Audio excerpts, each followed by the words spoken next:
യേശുവേ സ്തുതിക്കും, നിന്നത്ഭുതങ്ങളെ ഒക്കെയും ഞാൻ വർണ്ണിക്കും. പൂർണ്ണ ഹൃദയത്തോടെ യേശുവേ സ്തുതിക്കും, നിന്നത്ഭുതങ്ങളെ ഒക്കെയും ഞാൻ വർണ്ണിക്കും. നിന്നിൽ സന്തോഷിച്ച് ഉല്ലാസിക്കും, നിന്റെ നാമത്തെ ഞാൻ കീർത്തിച്ചിടും. നിന്നിൽ സന്തോഷിച്ച് ഉല്ലാസിക്കും, നിന്റെ നാമത്തെ ഞാൻ കീർത്തിച്ചിടും. അത്യുന്നതനായുള്ളോവേ, സിയോനിൽ വസിക്കുന്നോരെ, രാജാതിരാജാവായോനെ നിൻ നാമം വാഴ്ത്തപ്പെടട്ടെ. അത്യുന്നതനായുള്ളോവേ, സിയോനിൽ വസിക്കുന്നോരെ, രാജാതിരാജാവായോനെ നിൻ നാമം വാഴ്ത്തപ്പെടട്ടെ.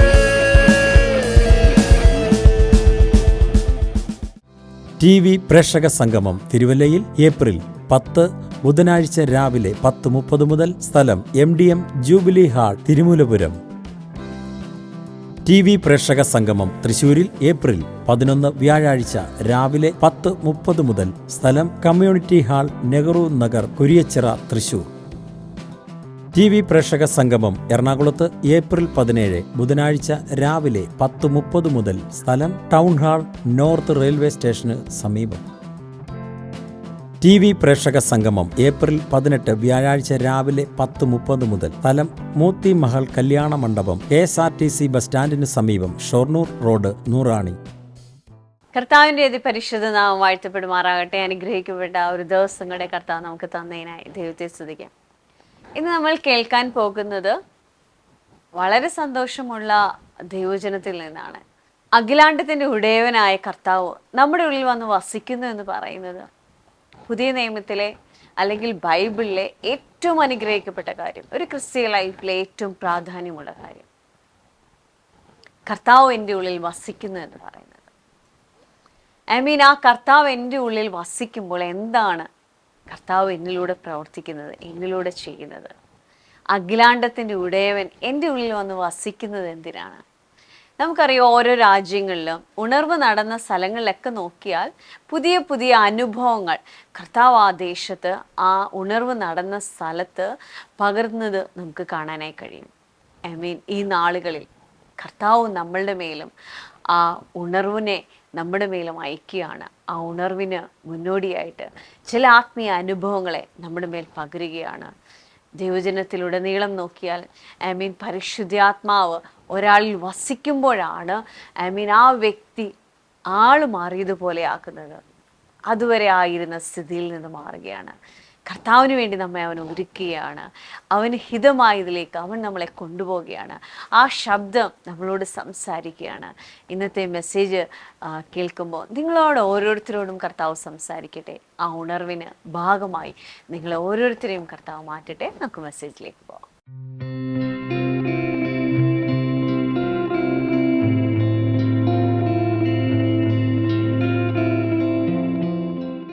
കഴിഞ്ഞൊരു വർഷം മുഴുവനും നമ്മൾ കേട്ടതും പഠിച്ചതും എന്ന് പറയുന്നത് വരങ്ങളെ കുറിച്ചാണ്. ഒരു നിമിഷം കൂടെ കാര്യങ്ങൾ ഉയർത്തിയിട്ട് പറയാം, ദൈവിക ആത്മീയ അനുഭവങ്ങളിൽ ഞാൻ വളരാൻ പോകുന്നു. ഒന്ന് കരമുയർത്തി പറഞ്ഞേ, ആത്മീയ അനുഭവങ്ങളിൽ ഞാൻ വളരാൻ പോകുന്നു. ആമേൻ. കർത്താവിനൊന്ന് കൈയടിച്ച് കർത്താവിനെ സ്തുതിച്ചേ. ഒരു നല്ല ആമേൻ പറഞ്ഞേ. ഞാൻ ഈ വെള്ളിയാഴ്ചകൾക്കായി പ്രാർത്ഥിക്കുമ്പോൾ പരിശുദ്ധാത്മാവിനോട് പറഞ്ഞത്, കുറെ കൂടെ ക്ലാരിറ്റിയിൽ ആളുകൾ ദൈവശബ്ദം കേൾക്കാൻ പോകുന്നു. കുറെ കൂടെ വ്യക്തമായി ആളുകൾ കർത്താവിനെ കാണാൻ പോകുന്നു. കുറെ കൂടെ വ്യക്തതയിൽ ആത്മീയ ശബ്ദത്തിൽ വളരാൻ പോകുന്നു. നിങ്ങൾ ആരെങ്കിലും ഒന്ന് വിശ്വസിക്കുന്നുവെങ്കിൽ കൈകളടിക്കാം, ആമേൻ പറയാം. ആമേൻ. ഈ വർഷവും എൻ്റെ മനസ്സിലെ പ്ലാൻ ദൈവശബ്ദത്തെക്കുറിച്ചും ആത്മീയ വരങ്ങളുടെ മറ്റു ഭാഗങ്ങളെക്കുറിച്ചും ചിന്തിക്കാനാണ്. ഇന്ന് പകൽ ഞാൻ വിശ്വസിക്കുന്നത് നിങ്ങൾ വരങ്ങളാൽ നിറയാൻ പോകുന്നു. ഞാനത് മനഃപൂർവ്വമായി കഴിഞ്ഞ വർഷം വിട്ടപ്പോൾ പരിശുദ്ധാത്മാവ് എന്നെ ഇങ്ങനെ ഫോഴ്സ് ചെയ്തതുപോലെ, കമ്പൽ ചെയ്യുന്ന പോലെ എനിക്ക് തോന്നുക. വീണ്ടും വരങ്ങളെക്കുറിച്ച് സംസാരിക്കണം, കൃപാവരങ്ങളെക്കുറിച്ച് സംസാരിക്കണം. ഡീറ്റെയിൽ ആയ അടുത്ത ദിവസങ്ങളിൽ നമ്മൾ പഠിക്കാൻ പോവുക. പരിശുദ്ധാത്മാവിന്റെ നിറവിനെ കുറിച്ച് പഠിക്കാൻ പോവുക. ഈ പകൽ ദൈവകൃപ വ്യാപരിക്കട്ടെ. ഒന്ന് കൈയടിച്ച് കർത്താവിനെ സ്തുതിച്ചേ. എഴുന്നേറ്റ് ഒരിക്കൽ കൂടെ പറഞ്ഞേ, പരിശുദ്ധാത്മാവിന്റെ നിറവ് പറ. പരിശുദ്ധാത്മാവിന്റെ നിറവ്, അഭിഷേകത്തിന്റെ നിറവ്. Receive it now in Jesus' name. പരിശുദ്ധാത്മാവേ, വ്യക്തികളുടെ മേൽ ഈ പകൽ നിന്റെ ശക്തി വ്യാപരിക്കട്ടെ.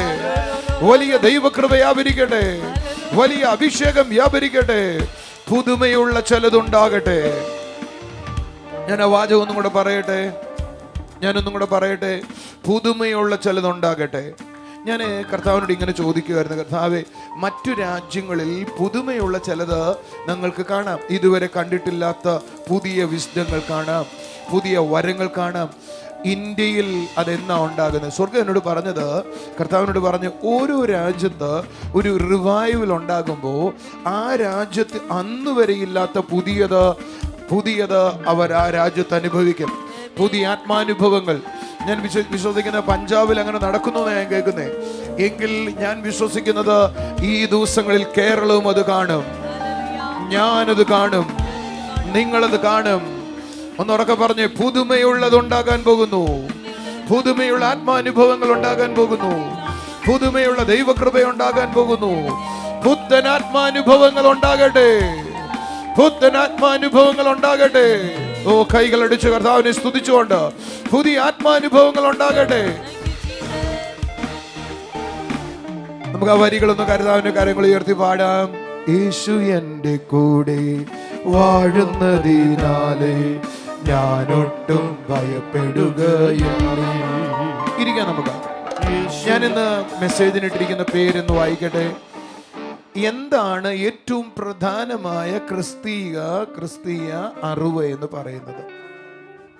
ക്രിസ്തീയ വിശ്വാസത്തിൽ ഞാൻ അറിയേണ്ട ഏറ്റവും പ്രധാന കാര്യം എന്താ? സ്വാഭാവികമായിട്ട് ആളുകളെല്ലാം എന്നോട് ചോദിക്കും, ബ്രദറെ, ക്രിസ്തീയ ജീവിതത്തിൽ പ്രാധാന്യമായി ധാരാളം കാര്യങ്ങളില്ലേ? അതിൽ ഏറ്റവും പ്രധാനമുള്ള കാര്യം പറയുന്നത് നിത്യജീവനല്ലേ? ഏറ്റവും പ്രധാനമുള്ള കാര്യം നിത്യത എന്ന് പറയുന്നത് തന്നെയല്ലേ? തീർച്ചയായിട്ടും അങ്ങനെ തന്നെയാണ്. എന്നാൽ ഏറ്റവും പരമപ്രധാനമായി എന്ന് തോന്നുന്ന പുസ്തകത്തിന്റെ ആരംഭം മുതൽ അല്ലെങ്കിൽ ഉൽപ്പത്തി മുതൽ വെളിപ്പാട് വരെ നമ്മളിൽ നിലനിൽക്കുന്ന ദൈവിക ബോധ്യങ്ങളിൽ ഏറ്റവും ശ്രേഷ്ഠമായ ഒരു ബോധ്യമാണ് ഇന്ന് ഞാൻ പങ്കുവയ്ക്കാനായി പോകുന്നത്. അടുത്തിരിക്കുന്ന ആളോട് പറ, ക്രിസ്തീയ വിശ്വാസത്തിൽ ഏറ്റവും പ്രധാനമെന്ന് തോന്നുന്ന ബോധ്യമാണ് ഇന്ന് നമ്മൾ കേൾക്കാൻ പോകുന്നത്. ഓ, നല്ല ഹല്ലേലൂയ പറയാവോ? ഞാൻ വേദപുസ്തകം മുഴുവൻ പരിശോധിക്കുമ്പോഴും വേദപുസ്തകത്തിൽ ഉടനീളം കാണാൻ കഴിയുന്ന ഏറ്റവും ഇമ്പോർട്ടൻ്റ് ആയ ബോധ്യം അതെന്താന്ന് ഞാൻ ചോദിച്ചാൽ നിങ്ങൾ ഒറ്റ വാക്കിൽ പറയാം, ക്രിസ്തു എൻ്റെ ഉള്ളിൽ വസിക്കുന്നു. ഒന്ന് കൈയടിച്ചു പറഞ്ഞ്, യേശു എൻ്റെ ഉള്ളിൽ വസിക്കുന്നു. കുറച്ചും നന്നായി പറഞ്ഞ, സർവശക്തനായ ദൈവം, അഖിലാണ്ടത്തിന്റെ ഉടയവനായ ദൈവം, സ്വർഗം തന്റെ പാദപീഠം, സ്വർഗം തന്റെ സിംഹാസവും ഭൂമി തന്റെ പാദപീഠവുമാക്കിയവൻ എൻ്റെ ഉള്ളിൽ വന്ന് വാസം ചെയ്തതാണ് ഈ ബൈബിളിലെ ക്രിസ്തീയ വിശ്വാസത്തിന്റെ ഏറ്റവും ഇമ്പോർട്ടൻ്റ് ആയ കാര്യം. നിങ്ങൾ പഴയ നിയമത്തിലേക്ക് ഒന്ന് വായിച്ചാൽ ഒരു വാക്യം ഞാൻ വായിക്കാം. പരിചയമുള്ള വാക്യങ്ങളാണ് ഞാനിന്ന് വായിക്കാൻ പോകുന്നത്, അതുകൊണ്ട് നിങ്ങൾ അതിനെ ഇഗ്നോർ ചെയ്യരുത്. സംഖ്യാപുസ്തകത്തിലേക്ക് വരാം. 23-ാം അധ്യായം 21-ാമത്തെ വാക്യം. യാക്കോബിൽ തിന്മ കാണാനില്ല, ഇസ്രായേലിൽ കഷ്ടത ദർശിപ്പാനില്ല, അവന്റെ ദൈവമായ യഹോവ അവനോട് കൂടിയിരിക്കുന്നു. സത്യത്തിൽ രാജകോലാഹലം അവരുടെ മധ്യയിലുണ്ട്. ഈ വാക്യത്തിന്റെ കൺസ്ട്രക്ഷൻ നിങ്ങൾ നോക്കിയാൽ, യാക്കോബിൽ തിന്മ കാണാനില്ല, ഇസ്രായേലിൽ കഷ്ടത ദർശിപ്പാനില്ല. അടുത്ത വാക്ക് അവന്റെ ദൈവമായ യഹോവ അവനോട് കൂടെ ഇരിക്കുന്നു. സത്യത്തിൽ പറയേണ്ടത്, യഹോവമായ യഹോവ അവനോട് കൂടെ ഇരിക്കുന്നത് കൊണ്ട്, സത്യത്തിൽ എങ്ങനെയാ പറയേണ്ടത്? രാജകോലാഹലം, ദൈവം അവന്റെ കൂടെ വസിക്കുന്നത് കൊണ്ട് യാക്കോബിൽ തിന്മ കാണാനില്ല. യാക്കോബിലെ തിന്മയ്ക്ക് കാരണം, യാക്കോബിൽ തിന്മ ഭരിക്കാത്തത്, യാക്കോബിൽ തിന്മ കൺട്രോൾ ചെയ്യാത്തത് അവൻ്റെ പ്രത്യേക കഴിവ് കൊണ്ടല്ല, അവൻ്റെ പരിശ്രമം കൊണ്ടല്ല, അവനതിന് പറ്റുമെന്നുള്ളത് കൊണ്ടല്ല, അവന് പ്രത്യേക ബലമുള്ളത് കൊണ്ടല്ല. വേദപുസ്തകം പറയുക, അവനിൽ ദൈവമായ യഹോവ അവനോട് കൂടെ ഇരിക്കുന്നു. ഇത് കാതലായ കാര്യമാണ്. ഇസ്രായേലിൽ കഷ്ടത ദർശിപ്പാനില്ല എന്ന് പറഞ്ഞാൽ എൻ്റെ അർത്ഥം, ദൈവമായ കർത്താവ് അവനോട് കൂടി ഇരിക്കുന്നത് കൊണ്ട് അവനിൽ കഷ്ടത അവനെ തൊടുന്നില്ല. എൻ്റെ കൂടെ ഉണ്ടെങ്കിൽ ഒരു ആമീൻ പറയാവോ? ഞാൻ ഈ വാക്യം വായിച്ചുകൊണ്ടിരിക്കുമ്പോൾ പെട്ടെന്ന് വന്ന ചിന്ത, നിങ്ങൾ ഒരു സ്ഥലത്ത് തീ ഇട്ടിരിക്കുകയാണെന്ന് വിചാരിക്കും. ഒന്ന് ഉദാഹരണം പറഞ്ഞാൽ, നമ്മുടെ വീടുകളിൽ സ്റ്റൗകളിൽ തീ കത്തുമ്പോൾ നിങ്ങൾ ശ്രദ്ധിച്ചിട്ടുണ്ടോ? ആ സ്റ്റൗ എത്ര നല്ല വീടാണെങ്കിലും, എത്ര നല്ല മാർബിൾ തറയാണെങ്കിലും, അവിടെ വിസിറ്റ് ചെയ്യുന്ന ഒരാളുണ്ട്, അവരുടെ പേര് ഉറുമ്പെന്നാണ്. അടുക്കളയിൽ ഉറുമ്പില്ലാത്ത വീടുകൾ വളരെ വിരലിലെണ്ണാവുന്നതേ കാണത്തുള്ളൂ. എനിക്ക് തോന്നുന്നു വീട് മാറിയ സമയത്ത് ഉറുമ്പ് വരാതിരിക്കാൻ മരുന്ന് ഉപയോഗിച്ചിട്ട്, അതുകൊണ്ട് 3-4 വർഷം ഉറുമ്പില്ലായിരുന്നു. ഇപ്പം ഞങ്ങളുടെ വീട്ടിലും ഉറുമ്പ് വരാൻ തുടങ്ങി. അങ്ങനെയല്ലേ? സോ സ്റ്റവ് കത്തിക്കുന്നതിന് ചുറ്റും അതിന് തൊട്ട് താഴെയൊക്കെ ഉറുമ്പ് കാണും ജസ്റ്റിനെ. പക്ഷെ നിങ്ങൾ എപ്പോഴെങ്കിലും സ്റ്റവിൻ്റെ അടുക്കിലേക്ക് ഉറുമ്പ് പോകുന്ന കണ്ടിട്ടുണ്ടോ? അതെന്താ പറ്റാത്തെ? അത് പോയ കാര്യം കഴിയുവാണ്. അതിന് ബുദ്ധിയുള്ളിടത്തോളം കാലം എന്ത് ചെയ്യത്തില്ല, അതിൻ്റെ അടുത്ത് പോകത്തില്ല. ഇതേപോലെയാ നിങ്ങൾ അറിയേണ്ടത്, ദൈവമാകുന്നവൻ ഒരു തീവളയം പോലെ നിങ്ങളുടെ ചുറ്റും ഇരിക്കുന്നത് കൊണ്ടാണ് വാസ്തവത്തിൽ ഒരു ശത്രുവും നിന്റെ അടുക്കിലേക്ക് വരാത്തത്. സത്യത്തിൽ അവിടെ ഉറുമ്പില്ലാത്തത് കൊണ്ടല്ല, പക്ഷെ തീയുടെ ചൂടാണ് ഉറുമ്പിനെ അങ്ങോട്ട് കൊണ്ടുവരാൻ പറ്റാത്തത്. തീയുടെ ബലമാണ് ഉറുമ്പ് അങ്ങോട്ട് വരാം എന്നതുപോലെ നിങ്ങളിൽ കയറാൻ പിശാചിന് ഇടമില്ലാഞ്ഞതല്ല, നിങ്ങളിൽ പിശാചിനെ ഉപദ്രവിക്കാൻ പറ്റാഞ്ഞതല്ല, പകരം നിങ്ങളായിരിക്കുന്നത് ദൈവത്തിൻ്റെ തീവളയത്തിലായിരിക്കുന്നത് കൊണ്ടാണ്.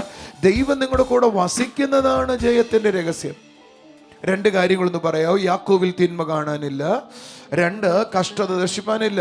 കാരണം ദൈവം അവനോട് കൂടെ വസിക്കുന്നു എന്ന് പറഞ്ഞാൽ ഇസ്രായേൽ ജനത്തോട് ചോദിച്ചാൽ അവർ പറയും, ദൈവം ഞങ്ങളുടെ കൂടെ വസിക്കുന്നതാണ് കഷ്ടതയില്ലാത്തതിൻ്റെ കാരണം. അതിനിടയിൽ ഒരു ദൂത് പറയട്ടെ, നിങ്ങളിൽ കഷ്ടതയുള്ളവരാരെങ്കിലും എന്നെ കാണുന്നുവെങ്കിൽ ദൈവം കൂടുള്ളവർ കഷ്ടതയുണ്ടെന്ന് പറയരുത്. ദൈവം കൂടുണ്ടെങ്കിൽ കഷ്ടതയില്ല, ദൈവം കൂടുണ്ട് എങ്കിൽ തിന്മയില്ല. ആ വാചകം ഒന്നും കൂടെ പറയണം. തിന്മകൾക്ക് ഞാൻ എങ്ങനെയാ തിന്മകളിൽ നിന്ന് പുറത്തു വരുന്നതെന്ന് പലരും എന്നോട് ചോദിക്കാറുണ്ട്. സഹോദര, ദൈവം നിന്റെ കൂടെ ഉണ്ട് എന്ന ശരിയായ ബോധ്യം നിങ്ങളിൽ പ്രവർത്തിക്കാൻ തുടങ്ങിയാൽ തിന്മ നിങ്ങളിൽ പ്രവർത്തിക്കാതെയാകും. എപ്പോഴാണോ ക്രിസ്തു നമ്മളിൽ ഉള്ളിലില്ല എന്ന്, ക്രിസ്തുവിനെ കുറിച്ചുള്ള ബോധം നമ്മുടെ തലയിൽ നിന്ന് പോകുന്നത്, അപ്പോഴാണ് തിന്മ നമ്മളിൽ പ്രവർത്തിക്കാൻ തുടങ്ങുന്നത്. തൊട്ട് താഴോട്ട് നമുക്ക് വായിക്കാം. ദൈവം അവരെ മിസ്രയീമിൽ നിന്ന് കൊണ്ടുവന്നു, കാട്ടുപോത്തിന് തുല്യമായ ബലം അവനുണ്ട്. അപ്പൊ എൻ്റെ ബലത്തിൻ്റെ കാരണം ദൈവം കൂടിയിരിക്കുന്നതാണ്. 3-മത്തെ കാര്യം പറയുക, ആഭിചാരം അവനെ ഏൽക്കുകയില്ല. 4-മത്തെ കാര്യം പറയുക, ഇസ്രായേൽ വിദ്യ അവന് ലക്ഷണ വിദ്യ ഇസ്രായേലിന് ഏൽക്കുകയില്ല. ഒരു നല്ല ആമേൻ പറഞ്ഞാട്ടെ. 5 കാര്യങ്ങൾ പറഞ്ഞു. 1, തിന്മ വരികയില്ല. 2, കഷ്ടത വരികയില്ല. എൻ്റെ കൂടെ ഉണ്ടോ? 3, അവനെ യാക്കോബിനെ കാട്ടുപോത്തിന് തുല്യമായ ബലമുണ്ട്. 4, ആഭിചാരം ഏൽക്കത്തില്ല. 5, ലക്ഷണവിദ്യ ഏൽക്കുകയില്ല. ഇതിനെല്ലാം രഹസ്യം എന്താണെന്ന് ചോദിച്ചാൽ അവരൊറ്റ വാക്കിൽ പറയും, ദൈവം ഞങ്ങളുടെ കൂടെ ഉണ്ട്. അപ്പോൾ ശരിക്കും ക്രിസ്തീയ ജീവിതത്തിൻ്റെ ഏറ്റവും പരമപ്രധാനമായ കാര്യങ്ങളിൽ ഒന്ന് ദൈവം എൻ്റെ കൂടെ ഉണ്ടായിരുന്നു എന്ന്. എന്നാൽ വേദപുസ്തകം പറയുക, ഇസ്രായേൽ ജനം അവർ ദൈവത്തിൽ നിന്ന് അകന്നുപോയി. അതിൻ്റെ കാരണം നമുക്കറിയാം. അവരുടെ മധ്യയിലായിരുന്നു യേശു കർത്താവ് ഉണ്ടായിരുന്നത്, ആ സമൂഹത്തിൻ്റെ ഇടയിലായിരുന്നു ഉണ്ടായിരുന്നത്. എന്നാൽ ക്രിസ്തീയ ജീവിതത്തിലേക്ക് വരുമ്പോൾ നമ്മളെ വേദപുസ്തകം എന്താണ് പഠിപ്പിക്കുന്നത്? നമുക്കറിയാം, അവനെ കൈക്കൊണ്ട് അവൻ്റെ നാമത്തിൽ വിശ്വസിക്കുന്ന ഏവർക്കും ദൈവമക്കളാകാൻ ദൈവം അവകാശം കൊടുത്തു. എങ്ങനെയാണ് നമ്മൾ ദൈവമക്കളായത്? വേദപുസ്തകം പറയുന്ന 1 യോഹന്നാൻ 4:15, യേശു ദൈവപുത്രനെന്ന് സ്വീകരിക്കുന്നവൻ, അല്ലെങ്കിൽ കുറച്ചും കൂടെ നന്നായി പറഞ്ഞാൽ യേശു ദൈവപുത്രനെന്ന് ഏറ്റുപറയുന്നവൻ, യേശുവിനെ കർത്താവെന്ന് വായ്കൊണ്ട് ഏറ്റുപറയുന്നവൻ, അവൻ ദൈവമകനാകുക മാത്രമല്ല ചെയ്യുന്നത്, അവൻ്റെ ഉള്ളിൽ വന്ന് ദൈവം വാസം ചെയ്യുകയാണ്. എല്ലാവരും എൻ്റെ കൂടെ ഒന്ന് പറയാവോ? ഞാൻ യേശുവിലേക്ക് വന്നപ്പോൾ എൻ്റെ ഉള്ളിൽ യേശു വാസം ചെയ്യാൻ തുടങ്ങി. അന്ന് മുതൽ എന്ത് സംഭവിക്കാൻ തുടങ്ങിയെന്നറിയാവോ? തിന്മ അവനെ തൊടത്തില്ല, കഷ്ടത അവനെ തൊടുകയില്ല, അവന് കാട്ടുപോത്തിൻ്റെ ബലമുണ്ട്, അവന് ആഭിചാരം ഏൽക്കുകയില്ല, ലക്ഷണവിദ്യ ഏൽക്കുകയില്ല. ഒന്നും കൂടെ കൈയടിച്ച് എന്നോട് കൊണ്ടു പറയാവോ? അവനെ തിന്മ തൊടുകയില്ല, അവനെ കഷ്ടത തൊടുകയില്ല, കാട്ടുപോത്തിൻ്റെ ബലം അവനുണ്ട്. അടുത്ത വാക്ക്, ലക്ഷണവിദ്യ ഫലിക്കുകയില്ല, ആഭിചാരം ഏൽക്കുകയില്ല. എൻ്റെ കൂടെ നിങ്ങൾക്കൊന്ന് പറയാവോ? എൻ്റെ കൂടെ നിങ്ങൾക്കൊന്ന് പറയാവോ? 1, തിന്മ എന്നെ തൊടുകയില്ല, കാരണം യേശു എൻ്റെ ഉള്ളിലുണ്ട്. കഷ്ടത എന്നെ തൊടുകയില്ല, യേശു എൻ്റെ ഉള്ളിലുണ്ട്. പക്ഷേ നമ്മൾ ഇതൊന്നും അല്ല പറയുന്നത് കേട്ടോ. തിന്മ ബ്രദറെ, എന്നെ ഭയങ്കര പോരാട്ടമോ ബ്രദറെ, ഭയങ്കര പരീക്ഷണമോ ബ്രദറെ, ഭയങ്കര ടെംപ്റ്റേഷൻ ബ്രദറെ, നീ ടെംപ്റ്റേഷനെയാ കാണുന്നത്, എൻ്റെ ഉള്ളിൽ വസിക്കുന്ന യേശുവിനെയല്ല. ബ്രദറെ, ഭയങ്കര പ്രശ്നങ്ങളാ ബ്രദറെ, ഭയങ്കര കഷ്ടതയാ ബ്രദറെ, നീ കാണുന്നത് കഷ്ടതകളെയാ, പക്ഷെ നിന്റെ ഉള്ളിലുള്ള യേശുവിനെയല്ല. എപ്പോൾ നീ കാണാൻ തുടങ്ങുന്നു, അപ്പോൾ മുതൽ നിന്നിൽ അത് പ്രവർത്തിക്കാതെയാകും. ആഭിചാരമാ ബ്രദറെ, ഒരു ആഭിചാരവും നിന്നെ ഏൽക്കത്തില്ല ബ്രദറെ. ലക്ഷണവിധി ഒന്നും നിന്നെ തൊടത്തില്ല ബ്രദറെ, കാരണം കാട്ടുപോത്തിന്റെ ബലം നിന്റെ മേലുണ്ട്. ആമേൻ. കുഞ്ഞുങ്ങളെ നിങ്ങൾ ബലവാന്മാരാണ്. ഒന്ന് ബൈബിൾ പറയുക, കുഞ്ഞുങ്ങളെ നിങ്ങൾ ആരാണ്? ബലവാന്മാരാണ്. ബാല്യക്കാരെ നിങ്ങൾ പിശാചിനെ ജയിച്ചിരിക്കുകയാണ്. ഓ, ഒന്ന് കൈയടിച്ചു പറഞ്ഞു, നിങ്ങൾ ആരാ? ഞാൻ ബലവാനാണ്. ഒന്ന് പറ, ഞാൻ ബലവാനാണ്. റോമർക്ക് എഴുതുമ്പോൾ പൗലൂസ് പറഞ്ഞത്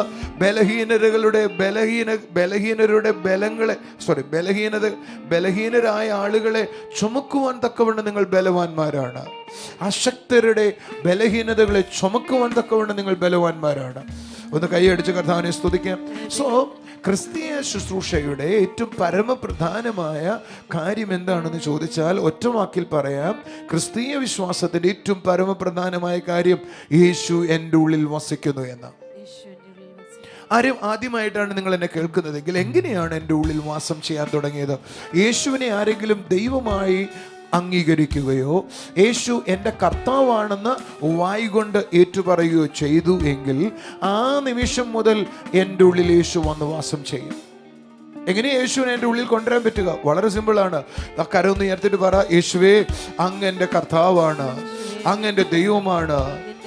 ആ നിമിഷം മുതൽ നിങ്ങളുടെ ഉള്ളിൽ യേശു വന്ന് വാസം ചെയ്യും. കാരണം ആ കർത്തൃത്വം അവൻ നടത്തേണ്ടതിന് നിങ്ങളുടെ ഉള്ളിൽ വന്ന് വാസം ചെയ്യും. ഇത് നമുക്ക് അറിയാവുന്ന സീക്രട്ടാണ്, ഇതും അറിയാവുന്ന സത്യമാണ്. പൗലൂസ് ഒന്നും കൂടെ പറഞ്ഞത് ഇങ്ങനെയാണ്, അത് പൂർവ്വകാലങ്ങൾക്ക് മറിഞ്ഞിരുന്ന സത്യമാണ്, എന്നാൽ ഇന്ന് തൻ്റെ വിശുദ്ധന്മാർക്ക് വെളിപ്പെട്ടിരിക്കുക, മഹത്വത്തിൻ്റെ പ്രത്യാശയായ ക്രിസ്തു നിങ്ങളുടെ ഉള്ളിൽ വസിക്കുന്നു. എല്ലാവരും കരമുയർത്തി എന്ന് പറയാം, എൻ്റെ ഉള്ളിൽ യേശു വാഴുന്നു, എൻ്റെ ഉള്ളിൽ യേശു വസിക്കുന്നു, എൻ്റെ ഉള്ളിൽ യേശു വസിക്കുന്നു. ഇത് നമുക്ക് അറിയാവുന്ന കാര്യമാണ്. ഇനി അടുത്തൊരു പടിയിലേക്ക് ഞാൻ വരിക. അപ്പോൾ ഒന്ന്, പഴയ നിയമത്തിലും പുതിയ നിയമത്തിലും നമ്മൾ കാണുന്ന ഏറ്റവും പ്രസക്തമായ ആത്മീയ രഹസ്യങ്ങളിലൊന്ന്, ദൈവം പഴയ നിയമത്തിൽ അവരുടെ ഇടയിൽ വാണിരുന്നു, പുതിയ നിയമത്തിൽ നമ്മുടെ ഉള്ളിൽ വാണിരുന്നു. ഒന്ന് പറയാമോ? പഴയ നിയമത്തിൽ ജസ്റ്റ് എങ്ങനെയായിരുന്നു? അവരുടെ ഇടയിലായിരുന്നു. അതായിരുന്നു അവർക്ക് കാട്ടുപോത്തിന്റെ ബലം ഉണ്ടായിരുന്നത്, അതായിരുന്നു അവരുടെ മേൽ ആഭിചാരം ഏൽക്കാഞ്ഞത്, അതായിരുന്നു അവരിൽ തിന്മയില്ലാഞ്ഞത്, അതായിരുന്നു അവരിൽ കഷ്ടത ദർശിക്കാഞ്ഞത്. എന്നാൽ പുതിയ നിയമത്തിലേക്ക് വരുമ്പോൾ യേശു എൻ്റെ ഉള്ളിലാണ് വാഴുന്നത്. ഞാൻ പലപ്പോഴും ചിന്തിച്ചിട്ടുണ്ട്, കർത്താവേ, യേശു ഉള്ളിൽ വാഴുക, അതുകൊണ്ട് എന്നിൽ ഉണ്ടാകുന്ന ബെനിഫിറ്റ്സുകൾ എന്തൊക്കെയാണ്? നോക്ക, ക്രിസ്തീയ ജീവിതം ശരിയായ വിധത്തിൽ നടത്തപ്പെടണമെങ്കിൽ യേശു എൻ്റെ ഉള്ളിൽ വാഴുന്നു എന്ന അറിവ് നിങ്ങളെ ഭരിച്ചേ ഒക്കത്തുള്ളൂ. ഒന്നും കൂടെ ഞാൻ ആവർത്തിച്ച് പറയുക, യേശു നിങ്ങളുടെ ഉള്ളിൽ വാഴുന്നു എന്ന അറിവ് നിങ്ങളെ ഭരിക്കാതെ, നിങ്ങളെ നിയന്ത്രിക്കാതെ നിങ്ങൾക്കൊരു നല്ല ക്രിസ്ത്യാനിയായി ജീവിക്കാൻ പറ്റത്തില്ല. ഒരു അഡമന്റ് സ്റ്റേറ്റ്മെന്റാണ് ഞാൻ പറഞ്ഞു. ഒന്നും കൂടെ ആ വാചകം പറയാം, ജസ്റ്റ് ഒന്ന് ശ്രദ്ധിച്ചു കേട്ടെ. യേശു നിങ്ങളുടെ ഉള്ളിൽ വാഴുന്നു എന്ന് നിങ്ങളെ ആ ബോധ്യം നിങ്ങളെ കൺട്രോൾ ചെയ്യാതെ നിങ്ങൾക്ക് എന്ത് ചെയ്യാൻ പറ്റത്തില്ല? ഒരു നല്ല ക്രിസ്ത്യാനിയായി ജീവിക്കാൻ പറ്റത്തില്ല. ഞാൻ നിങ്ങളോട്, എന്നെ കേൾക്കുന്ന സ്റ്റുഡിയോയിലിരിക്കുന്ന സഹോദരങ്ങളോട് ചോദിക്കട്ടെ, യേശു എൻ്റെ ഉള്ളിൽ വാഴുന്നു എന്ന് ശരിക്കും നിങ്ങളെ വാസ്തവമായി ഭരിക്കുന്നുണ്ടോ? അത് നിങ്ങളെ കൺട്രോൾ ചെയ്യുന്നുണ്ടോ? യേശു എൻ്റെ ഉള്ളിലുണ്ട് എന്ന ബോധ്യം നമ്മൾ പലപ്പോഴും കേട്ട സത്യങ്ങളാണ്, നമുക്ക് അറിയാം എവിടെയോ, പക്ഷെ അതെന്നെ കൺട്രോൾ ചെയ്യുന്നുണ്ടോ? അതെന്നെ ഭരിക്കുന്നുണ്ടോ? ഞാൻ നിങ്ങളോട് പറയാം, നിങ്ങളെ അത് ഭരിക്കുന്നില്ല എങ്കിൽ നിങ്ങൾ ശ്രദ്ധിച്ച്, നിങ്ങളുടെ ചുറ്റുപാടുമുള്ള സാഹചര്യങ്ങളിൽ എവിടെയൊക്കെയോ പാളിച്ചുകളുണ്ട്. അതിൻ്റെ ഏക കാരണം, ഏക രഹസ്യം, യേശു എൻ്റെ ഉള്ളിൽ വാഴുന്നു എന്ന ക്രിസ്തീയ സത്യത്തെ എൻ്റെ ഉള്ളിൽ ഇതുവരെയും വാഴാൻ, അല്ലെങ്കിൽ ആ ബോധ്യം എന്നെ കൺട്രോൾ ചെയ്യുന്ന വിധത്തിൽ എൻ്റെ ഉള്ളിലില്ല. കുറച്ചും കൂടെ നന്നായി പറഞ്ഞ, യേശു എൻ്റെ ഉള്ളിൽ വസിച്ച് എന്നെ വാഴുന്നില്ല, എൻ്റെ നിയന്ത്രണം അവൻ ഏറ്റെടുത്തിട്ടില്ല.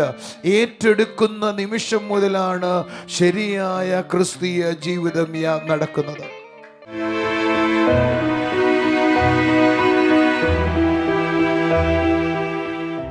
ഈ മോളുടെ പേര് നിക്കിറ്റ ഫെയിം, കഴക്കൂട്ട എന്ന സ്ഥലത്ത് നിന്നാണ് വരുന്നത്.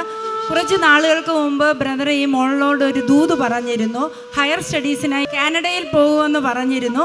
എന്നാൽ ഇപ്പോൾ അത് സാധ്യമായിരിക്കുമെന്നും മോളിപ്പോൾ സാക്ഷ്യപ്പെടുത്തുന്നത്, ബ്രദർ ദൂത് പറഞ്ഞതുപോലെ തനിക്ക് കാനഡയിൽ പോകുന്നതിനുള്ള എല്ലാ സാഹചര്യങ്ങളും ഓപ്പൺ ആയിരിക്കുകയാണ്, അഡ്മിഷൻ ലഭിച്ചിരിക്കുന്നു എന്നാണ് ഇപ്പോൾ സാക്ഷ്യപ്പെടുത്തുന്നത്. എനിക്ക് ഇന്നലെ അവളെ അമ്മയുടെ വിസ അങ്ങോട്ട് അയച്ചു തന്നല്ലേ, അമ്മയ്ക്കും കൂടെ വിസ കിട്ടുമോ? രണ്ടും കൂടെ പോവുക, ഇനി തിരിച്ചു വരുമെന്ന് മാത്രമേ അറിയത്തില്ലാത്തുള്ളൂ. ഒന്ന് കൈയടി കൊടുത്തേ. ആമേൻ. കാനഡയിൽ ഒരു നല്ല പ്രവർത്തനം നമുക്കുണ്ടാകട്ടെ. അതിനായി ഇവരൊക്കെ മുമ്പിൽ നിൽക്കട്ടെ. ഒന്ന് കൈയടിച്ച് കർത്താവിനെ സ്തുതിച്ച്. ഇനി എന്തെങ്കിലും പറയാനുണ്ടോ? കർത്താവ് ഈ മോളെ അനുഗ്രഹിക്കുന്നു. ഇത് കാനഡയിലുള്ള ഞങ്ങളുടെ ചർച്ചിൻ്റെ പ്രവർത്തനത്തിൻ്റെ മുൻസ്ഥാനത്ത് കാണട്ടെ. അപ്പം താങ്ക് യു. ബ്രദറെ, ഈ മോളുടെ പേര് മെറിൻ ജോർജ് എന്നാണ്. കഴിഞ്ഞ ഡെലിവറൻസ് ക്യാമ്പിനെ ഇവർ സംബന്ധിച്ചിരുന്നു. അപ്പോൾ കർത്താവ് തങ്ങളുടെ കുടുംബത്തിൽ ചെയ്ത വലിയൊരു അത്ഭുതത്തെയാണ് സാക്ഷ്യപ്പെടുത്തുന്നത്. പപ്പയ്ക്ക് കഴിഞ്ഞ ഡെലിവറൻസ് ക്യാമ്പിൽ പങ്കെടുത്തിരുന്നപ്പോൾ ബ്രദർ ദൂതു പറഞ്ഞു, നിങ്ങളുടെ ലിവറിനൊരു പ്രോബ്ലം ഉണ്ടെന്ന് പറഞ്ഞു. ലിവറിൻ്റെ ഫങ്ഷൻ ശരിയല്ല എന്ന് പറഞ്ഞു. ഓൾറെഡി ഫാറ്റി ലിവർ ഉണ്ടായിരുന്നു. എന്നാൽ അതിനെ തുടർന്ന് ബ്രദർ പ്രാർത്ഥിച്ചു. നിൻ്റെ പപ്പയുടെ ലിവറിൻ്റെ ഫങ്ഷനിൽ കുറച്ച് ഫാറ്റ് ഉണ്ട്. അത് കുറച്ച് നല്ല ചന്തമല്ല. അതുകൊണ്ടാണ് ഡൈജഷൻ എന്ന് ഞാൻ ചോദിച്ചത്. എന്നോട് പ്രാർത്ഥിച്ചേക്കട്ടെ. ഫാദർ, ലിവർ ഫങ്ഷൻ അങ്ങ് നോർമലാകട്ടെ. അങ്ങയുടെ അത്ഭുതകരം തൊട്ടാട്ടെ. അപ്പം സൂപ്പർ നാച്ചുറലായി തൊട്ടാട്ടെ. അപ്പം തുടർന്ന് ഇവർ പോയി സ്കാൻ ചെയ്തു. ഇപ്പോൾ ഇവർ സാക്ഷ്യപ്പെടുത്തുന്നത് ഫാറ്റി ലിവർ പൂർണ്ണമായും മാറിപ്പോയി, ഇനി മെഡിസിൻ ഒന്നും വേണ്ട എന്നാണ് ഡോക്ടേഴ്സ് പറഞ്ഞിരിക്കുന്നത്. ഒരു നല്ല കൈയടി കൊടുത്ത കർത്താവിന്. പപ്പയുടെ ഫാറ്റി ലിവർ നോർമലായി. വണ്ടർഫുൾ. മിറക്കിൾ സൺഡേ തിരുവനന്തപുരത്ത് ഏപ്രിൽ 14 രാവിലെ 11 മുതൽ. സ്ഥലം AJ hall, Kumarapuram, Thiruvananthapuram. Miracle Sunday കൊല്ലത്ത് ഏപ്രിൽ 21 രാവിലെ 8 മണി മുതൽ. സ്ഥലം സോപാനം ഓഡിറ്റോറിയം. മിറക്കിൾ സൺഡേ അഞ്ചലിൽ ഏപ്രിൽ 28 രാവിലെ 8:30 മുതൽ. സ്ഥലം Jesus World Worship Centre, Anchal. യേശുവിനെ കർത്താവെന്ന് വായ്കൊണ്ട് ഏറ്റുപറയുന്ന ഓരോ വ്യക്തികളുടെ ലൈഫിലും പരിശുദ്ധാത്മാവ് വന്ന് വസിക്കുന്നു എന്നാണ് ദൈവത്തിൻ്റെ വചനം പറയുന്നത്. പഴയ നിയമകാലത്ത് നമുക്ക് നോക്കിയാൽ നമുക്ക് കാണാൻ കഴിയും പരിശുദ്ധാത്മാവിൻ്റെ സാന്നിധ്യം, ദൈവത്തിൻ്റെ നിറവ് അവരുടെ ഉള്ളിലായിരുന്നില്ല, അവർക്ക് പുറത്ത് അനുഭവിക്കാൻ കഴിയുമായിരുന്നു. എന്നാൽ ഇന്ന് കർത്താവ് നമ്മുടെ ഉള്ളിലാണ് ആ സാന്നിധ്യത്തെ പകർന്നിരിക്കുന്നത്. അവനെൻ്റെ ഉള്ളിൽ വസിക്കുന്നുണ്ട്. ഹല്ലേലൂയ. അതുകൊണ്ട് ഞാൻ അസാധാരണമായ വിധത്തിൽ ജീവിക്കും. ഞാൻ അസാധാരണത്വമുള്ള ഒരു വ്യക്തിയാണ്. ആ ബോധ്യം എന്നെ കൺട്രോൾ ചെയ്യണം. ആ ബോധ്യത്തിൽ ഞാൻ ജീവിക്കണം. യേശു എൻ്റെ ഉള്ളിൽ വസിക്കുന്നു. അതുകൊണ്ട് ഞാനൊരു സാധാരണ വ്യക്തിയല്ല എന്ന ബോധ്യത്തിൽ നമ്മൾ ഓരോരുത്തരും ആകാൻ തുടങ്ങിയ ഇന്ന് ഫേസ് ചെയ്യുന്ന സകലത്തിനും പരിഹാരമാകുന്നു. കർത്താവ് നിങ്ങളെ ഓരോരുത്തരെയും അനുഗ്രഹിക്കട്ടെ. നമുക്കൊരു നിമിഷം പ്രാർത്ഥിക്കാം. എന്നോടൊപ്പം ആയിരിക്കുന്നവർ കണ്ണുകളെ അടച്ച് പ്രാർത്ഥിച്ചാട്ടെ. അപ്പോൾ നിൻ്റെ കൃപയ്ക്കായി നന്ദി പറയുന്നു കർത്താവേ. യേശുവേ, നിൻ്റെ പ്രവൃത്തിക്കായി നന്ദി പറയുന്നു കർത്താവേ. ദൈവവചനത്തിലൂടെ ഞങ്ങളോട് സംസാരിക്കുന്ന അപ്പോൾ ആഴമേറിയ അനുഭവങ്ങൾക്കായി, നിറവിനായി കർത്താവേ, അപ്പോൾ ദൈവവചനത്തിൻ്റെ ബോധ്യങ്ങൾക്കായി നന്ദി പറയുന്നു കർത്താവേ. അപ്പോൾ അങ്ങിലേക്ക് ഞങ്ങളെ അടുപ്പിക്കുന്ന, ദൈവസ്നേഹത്തിലേക്ക് ഞങ്ങളെ കൊണ്ടുപോകുന്ന, വിജയത്തിലേക്ക് ഞങ്ങളെ നടത്തുന്ന അവിടുത്തെ കൃപയ്ക്കായി നന്ദി പറയുന്നു. ഈ കാണുന്ന ഓരോ കുടുംബങ്ങളുടെ മേലും അവിടുത്തെ കൃപ ചലിക്കട്ടെ അപ്പാ. അവിടുത്തെ സാന്നിധ്യം ചലിക്കട്ടെ അപ്പാ. ആ നിറവുണ്ടാകട്ടെ അപ്പാ. യേശുവിൻ്റെ ഉള്ളിൽ വസിക്കുന്നു എന്ന ബോധ്യത്തിൽ ഓരോ വ്യക്തികളുമായി തീരട്ടെ അപ്പാ. അതവരെ കൺട്രോൾ ചെയ്യട്ടെ അപ്പാ. ക്രിസ്തുവിൻ്റെ ഉള്ളിലുണ്ട് എന്നത് കൺട്രോൾ ചെയ്യട്ടെ അപ്പാ. താൻ ആയിരിക്കുന്ന സ്ഥിതികളിൽ നിന്ന് മാറട്ടെ അപ്പാ. ജയിക്കാൻ കഴിയാത്ത മേഖലയെ ജയിക്കാൻ കഴിയട്ടെ. യേശുവിൻ്റെ നാമത്തിൽ കർത്താവെ, ആസക്തികളിൽ അടിമപ്പെട്ടായിരിക്കുന്ന മദ്യത്തോട്, ലഹരിയോട്, അല്ലെങ്കിൽ ജയിക്കാൻ കഴിയാത്ത മറ്റ് ആസക്തികളിൽ അടിമപ്പെട്ടിരിക്കുന്ന ഓരോ വ്യക്തികൾക്കുമായും പ്രാർത്ഥിക്കുന്നു കർത്താവെ. യേശുവേ, നിൻ്റെ കൃപ ചലിക്കട്ടെ അപ്പാ. അവർക്ക് പുറത്തു വരാൻ കഴിയാത്ത ഇടത്ത് നിന്നും യേശുവിൻ്റെ നാമത്തിൽ അവർ പുറത്തു വരട്ടെ അപ്പാ. കർത്താവെ, അവർ വിടുവിക്കപ്പെടട്ടെ അപ്പാ. ദൈവശക്തി ചലിക്കട്ടെ അപ്പാ. യേശുവിൻ്റെ നാമത്തിൽ പ്രാർത്ഥിക്കുന്നു പിതാവേ. Thank you Jesus, thank you Jesus.